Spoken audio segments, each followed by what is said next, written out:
Hello and welcome to my YouTube channel. It's Oklahoma Prepper here, just bringing you a video today.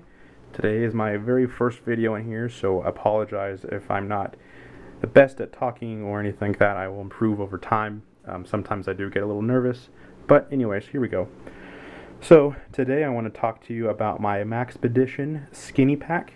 This is a nice organizer. It's not necessarily a pocket organizer, but it is a pretty small size compared to, let's just say, a backpack or something like that.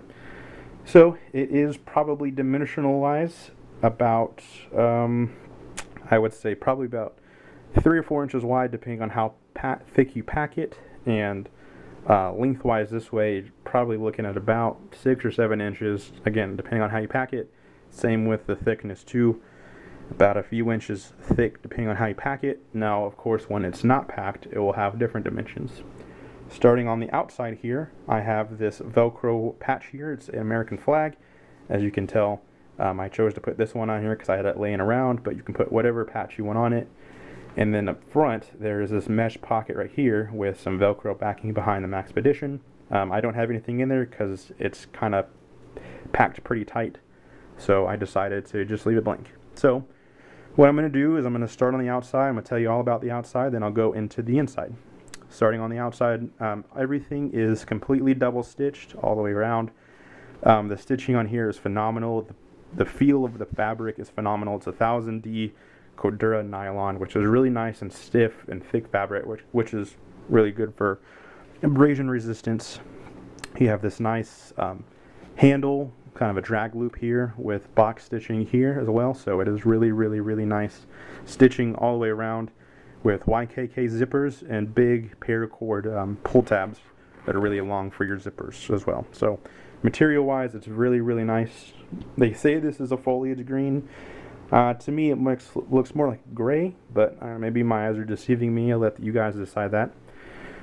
So now we'll get into the inside. Now, a disclaimer before I get in here: I just want to let you know that none of this is concrete. This is not set in stone.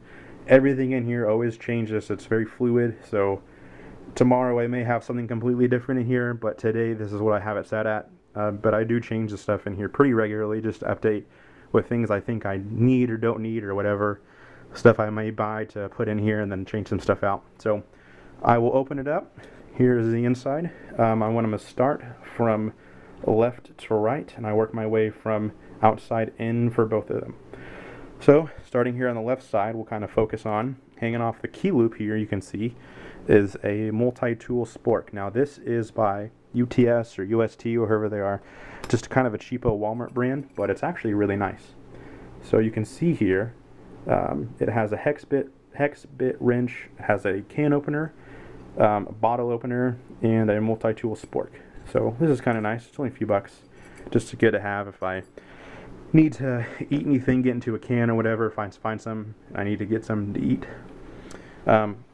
Getting over here, I do have kind of a lot of writing utensils, not for really any reason, just because I had them laying around and they were small enough to fit in here, but I'll usually change these out. I have a king size permanent marker here. That's for writing big messages on something. A blue highlighter in case I need to highlight some words and a book. I'm in school a lot. I'm a student, so having a highlighter is always important for highlighting in my textbook. I have just a regular non-crazy clickable pen. I have a Sharpie pen, which is really nice. I like to use it as a fine point kind of Sharpie. Works really well. It does bleed through a lot, so it's not really good for thin paper. And just a regular number 2 pencil, just for writing pencil stuff. I also have a glow stick here, which is really nice to have. I did have another one, but I did use it actually, so I need to replace that. Going in the back of the pouch back here, there's a kind of compartment back here. There's also a loop if we want to attach your own little key fob here, or a D-ring hanging off this as well for your keys. I have right here a lock sack bag. It's really nice to have. I don't know if that can focus or not, but this is a really good, kind of really thick bag that's double seamed, and they say it's dust proof, waterproof, pretty much everything proof. And so you can put whatever you want in here. If you want to put your cell phone in here to keep it dry, if you want to put water or food in here, you can just have a little storage container for that. That's what I'd probably use it for myself. Going in the back part here, I have this field notes, and if I need to write anything down, just 48 pages of line rule paper, just to write some notes down. And then finally in the back here, I have 2 of these wet fire tinder cubes. So I can start a fire if I need to, use these as tinder, get a nice fire going if I need to. I probably won't ever need to start a fire, but if I need to get home and it's middle of the night, I need to start a fire to keep warm, I have a way of doing so, or making a signal fire, or something like that. So now that the left side's done, we'll get into the right hand side, starting with the middle compartment here, this little loop. I have this Frontier water straw. So you put the straw part here into the filter on top, and then once it's on there, you just drink through the tube and put this in the water and you're good to go. So what I'd probably do is I'd probably put some water in my lock sack bag and then stick this in there and drink out of it. Kind of a good idea. Okay, starting from the right side, going all the way from the bottom to the top, I have this Walgreens brand hand sanitizer, just something to keep my hands clean. If I'm trying to get home and I fall in some mud, or I get some blood on me, or if I need to get my hands clean, just a good way of making sure my hands are sanitized and clean. I have this Exotac. It's called the Fire Sleeve. It's pretty cool. You can put whatever Bic lighter in here you want, but it does come with one in there. But it's a waterproof holder for a Bic lighter, which is nice. So you can get fire going. This little bendable sleeve back here on the back, you can actually use it to raise and put on top of the red kind of fuel trigger and let it just keep constantly burning, kind of like a Zippo. So you just put the cap back over that. I have another Bic lighter, just a mini Bic lighter, just as a backup in case that one goes out. Never hurts to have 2 of those. I have this bungee cord here in the middle, just to kind of use as lashing or to keep something down, or just whatever. There's multiple reasons for a bungee. I have this Honey Stinger Energy Goo, which is nice. It has 32 milligrams of caffeine with green tea. It's chocolate flavored. I like chocolate stuff. But it's good just to have. It's really perishable. It lasts a while, and it's just a good amount of energy just to quickly take on. If I'm hiking back from like my work back to home, then I can get one of these, eat it real quick, and just give myself a quick burst of energy if I'm really tired or whatever. The top here, we have these just kind of random razor blades. I don't really have a reason for them. They're just kind of in here. I guess they could be used as a kind of a backup knife if I need to cut something, like cut some cordage or whatever. They can be used as kind of a smaller weapon if I need to, just to cut somebody with. There's just lots of reasons behind having a razor blade, but I just have a few extra ones from my shaving razor that I have. Oh, forgot this thing down here. This is one of the most important things I think in my bag. This is called a Jones-Stephen key, or a Silcock key, whatever you want to call it. But essentially it's a way of getting water out of a building. So if you ever are walking around a building, kind of like a commercial building or like a restaurant or something, you'll see a little water kind of spigot or like a faucet hanging out, but there's no actual little turnable knob. So the way to get the water out is actually with one of these. So if you need to, and if it's an emergency situation, you really need some water, just get some water out of this. Now, if it's not an emergency situation, you need to ask the building manager or owner if you can get water out of it, because if not, you're technically stealing. So don't go using one of these to just tap water out of a building, because you can get in a lot of trouble. But if you ask them and they say yes, then go for it. Take all the water you want. Or if it's an emergency and you really need water, you're about to die, then who cares? Just take some and tell them about it later. And then I have this CRKT knife. It's my old EDC knife I used to carry with me everywhere. I've upgraded since then. It's just a little flipper. It has a Tanto style blade on the top with a parcel serration down the middle. It has a clip you can reverse to either side, left or right hand side, and it has a double lock mechanism. So you press this red bead right here, and that removes the tension off of the tension bar on the inside of the lock right there, but you can just flip it out like that. This is the M16 12Z. I don't know why it's not focusing, but yeah. M16 12Z Carson design CRKT knife, just a backup. I usually carry one on me anyways, another my actual EDC knife, which I'll go over in another video, but if I lose that one or if that one becomes dull or breaks, I'll have a backup to that. And it's always good to have backups to everything. So now getting into the inside of the bag here, on the zipper pull, I have this Streamlight Nano, which is really good. It's just a small but very bright light for what the size is. If I need to see what I'm doing or to look to see inside my bag, use it as some kind of light just to know what I'm doing. That's what that's there for. Getting on to the inside here, I have some hot hands, hand warmers. These are really nice. I've used these while on deployment and while on my ship where I was in the Navy.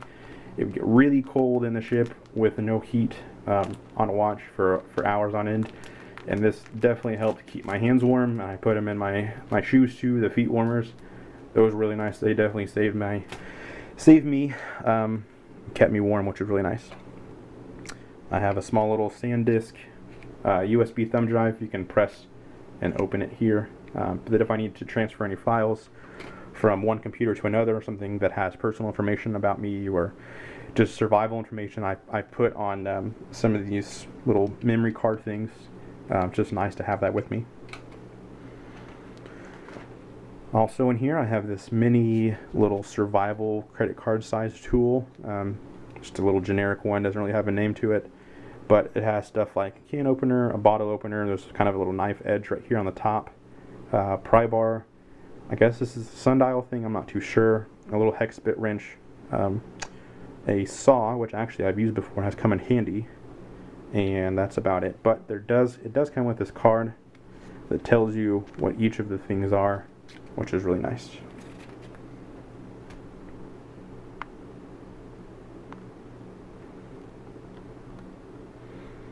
Alright, getting more into the back, I have this alcohol prep pad just in case I need to wipe any wound off real quick. I can use that to wipe it off with. I also have this little black Ranger band. It's just a really thick rubber band if you need to. It has a lot of tension and hold to it, which is really nice. It's another little gear keeper.